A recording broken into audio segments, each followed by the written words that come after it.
For those of you who might not know the definition of misandry, it is the hatred of men.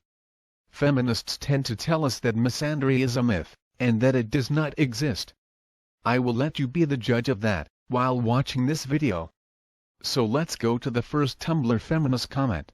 A poor white man is not more oppressed than a rich white woman. A poor white man is simply a victim of classism as a product of capitalism, but a rich white woman is still more of a victim of capitalism than he is, because capitalism has its roots embedded in white male privilege. It's geared towards oppressing women. You all need to understand that when you try and compare the lives of poor white men with rich women, because you do not understand patriarchy and the dynamics of privilege. Oh, I get it now. Feminism, which we are told is about equality, claims that this man is more privileged than this woman.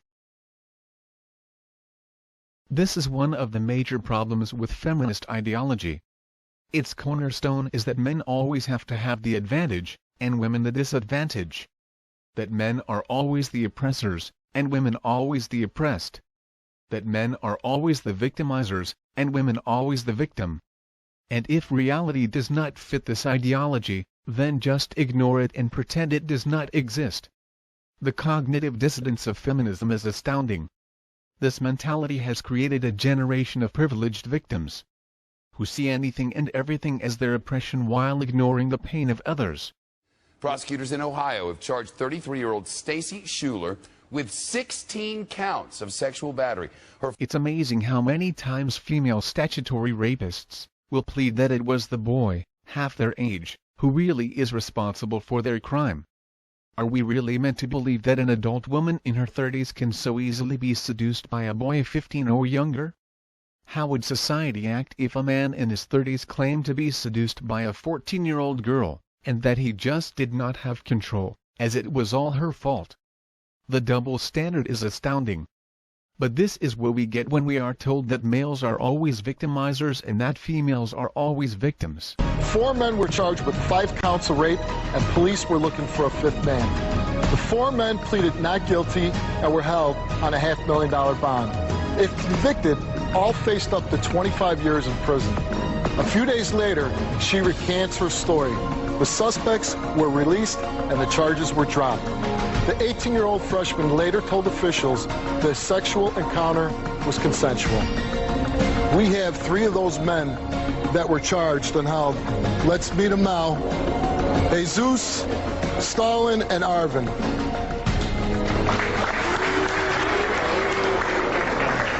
Now, falsely accused, right? So definitely not no booing matter, because this is a very sensitive subject. You know what I'm saying? We came out to support y'all, and we getting booed. I really didn't want to come out here, and next thing you know, I have people booing me. But I agree with you. Why is there a particular reason why anybody wants to say why they booed? You come to speak to the mic. That's cool. I booed for a good reason. I have been sexually assaulted, and I know what it's like. It's not cool. And if you guys are lying about it, that's not right. I know what it's like. It's not cool. Basically, the story was recanted, so... Did you have sex with this young lady? The thing is, to the young lady, I'm Stalin Felipe, by the way. I apologize that you've been assaulted before. That's not our fault, but I do apologize for that matter. But there was a video that proved that the sex was consensual, and she even said herself that it was all a lie. She actually lied because she was called by her boyfriend. So she told him to lie to let him hook, basically.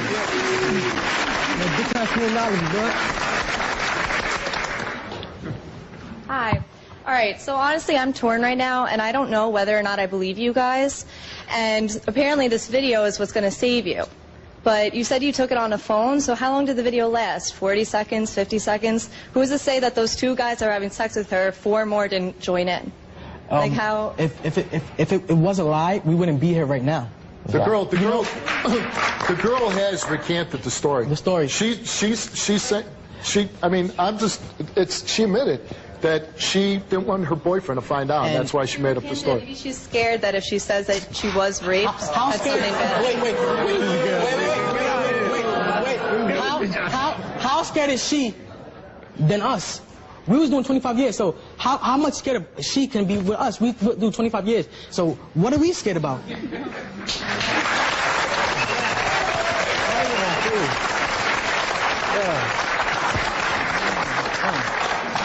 I'm going to go on record saying I think that you guys made it, you know, like I said. It seems that even when men are innocent, they are still guilty. It seems being male makes them guilty by default. Thanks feminism. It is inconceivable to some people that males could be victims, and that a female could be the guilty party. But what type of behavior does this attitude create in young women, who have been exposed to it their whole life? My name is Krista Wojciechowski, and I'm suing an ex-boyfriend, Jason Ciordia, for a title loan, a phone bill, and harassment. During our relationship, he's cheated on me, and I think he's lying to me about having cancer. Now he's calling me, threatening me, and calling me names, and I want it to stop. Cue the defendant. My name is Jason Ciordia, and me and Crystal never dated. We were just friends with benefits. She thinks we're boyfriend and girlfriend because we slept together a few times. She has been calling my phone nonstop, bothering my friends, bothering me at work, messing with me and my family, and just putting my name in the ditch. I'm countersuing her for harassment and slander. Please raise your Boyfriend, girlfriend? As I explained it to several... No, there's a yes or no. Were you boyfriend, girlfriend? Yeah, I guess not. Yeah, I guess not? No. Were you boyfriend, girlfriend? No. Were you boyfriend, girlfriend? No. You say that 2 weeks after meeting on MySpace, you met in person. Is that correct? A week, yes. What happens when you meet in person? We just hung out at his apartment, me, him, and his roommate. You know, we watched a little bit of video games, them two playing video games. Later that night, he had tried to get into my pants, and I told him clearly no several times. After that, he took it upon himself to slide my panties to the side and have his way with me. Slide your panties to the side and have his way with you? Yes. You said no. Well, I did say no. Okay. Jason, when a woman says no, what does that mean? It means no. And what are the consequences if a woman says no and you continue? That's a rape charge. That's right. When you said no, you said then he slid your panties to the side and had his way with you. So you're saying you weren't agreeing at that point? I was not agreeing at that point. Okay. Women are not required to do anything more today than say no. There was a time when they had to forcibly resist or have earnest resistance.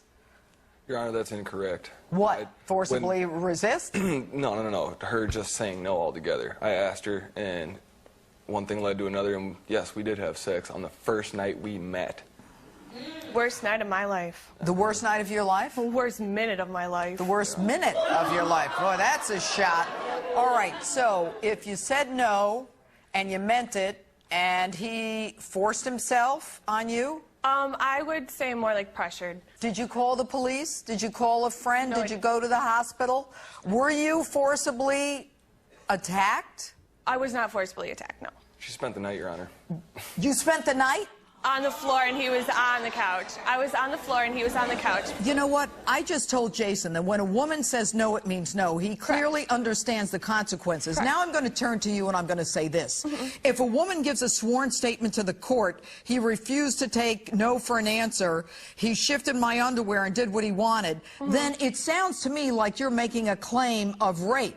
And if you make a claim of rape when it's not rape, then you are offering a false instrument for filing or presenting an untrue statement to the court. Right. He was more or less pressuring me. Okay. What happens? Do you see each other again? Yeah, we continued to see each other. He had claimed he had Hodgkin's lymphoma, made me feel extremely sorry for him, pitied me into you know, getting several things from, including a title loan, a cell phone that he defaulted on both of those. Wow, this guy pressures you to have sex, and then all of a sudden you spend the night, you get a loan for him, you help him out. I felt terribly sorry for him, terribly sorry. I'm looking at him. I don't feel bad for him at all.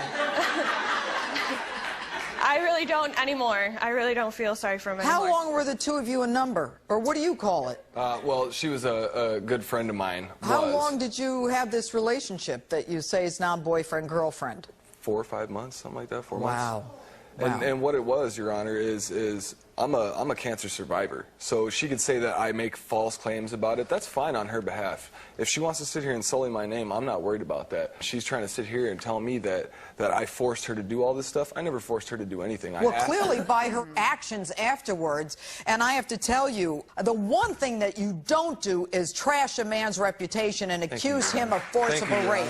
You know why? Because there are women who do this, and it's not right, and we punish that kind of thing. Right. His reputation is all he has. Don't ever come into a courtroom and make a complaint that he had his way with me, slipped my underwear to one side, and then tell me you spent the night and went back for more. Thank you, Your Honor. You're welcome. Don't thank me. I'm not done with you yet. This woman automatically goes into victim mode and claims rape to get sympathy from the court. It's also interesting that she tries to shame him by claiming that the sexual encounter only lasted a minute. Effectively, she is claiming her rape was not long enough. Clearly not the most well-thought-out argument in the history of humankind, but a clear example of trying to play victim to get sympathy, as well as using shaming language to try to get her way. I am not suggesting that all claims of rape are false.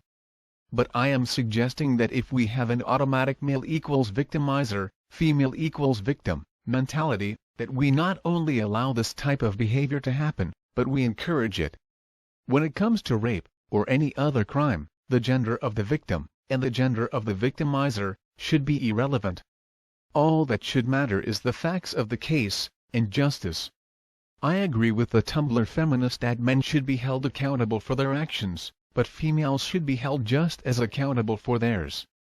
Making accountability about gender is bullshit. Next. The one thing I have learned from Tumblr so far is that the line between feminism and misandry has become shockingly thin. I used to believe that feminism was very much a positive and needed movement, but now it has morphed into something very ugly and very damaging.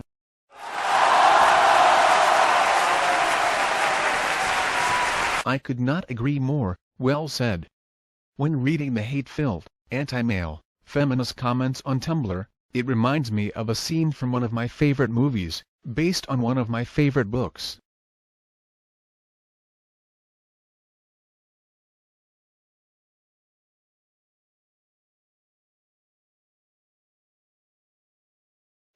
Sacrificed to barbarians whose only honor is atrocity.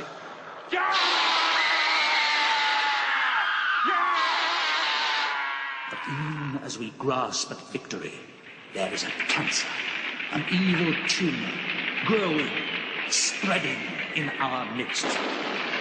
Shout! Shout! Shout out his name!